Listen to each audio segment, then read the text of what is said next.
Apology videos by YouTube influencers are so inescapable that they have blossomed into a recognizable format.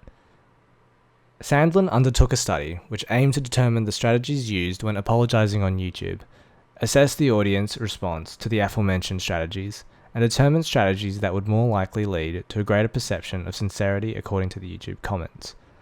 The results of the studies indicated that the public figures do in fact use both image repair and interpersonal apology strategies when apologizing on social media, and that their facial expressions were consistent with apologetic behavior. Despite that, there was a significant lack of evidence which demonstrated an effective apology. However, an audience's response were generally directed to the public or other commenters and their own beliefs about the personality's reputation. Negative comments related to the personality's reputation related to perceptions of apology insincerity. Positive comments related to the personality's reputation related to perceptions of apology sincerity. An explanation of this would be to take into consideration the motive of the commenters. Commenters engage more with negative posts than positive. Commenters may even be using the platform to further confirm and express their biases.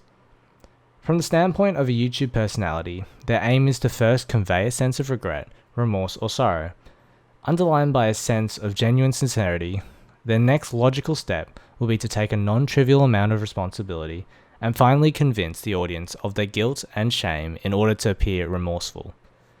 That said, it's very apparent that there is no one-size-fits-all approach for YouTube apologies. There are many examples on YouTube that demonstrate good and bad attempts at sincerity, with the worst examples of sincerity being infamously deleted from the platform by the individual themselves. A poignant example that is currently unfolding involves Rooster Teeth member Ryan Haywood. Images of Haywood appeared on a bodybuilding forum a few weeks ago before the photos resurfaced on 4chan alongside unverified allegations of grooming and sexual solicitation.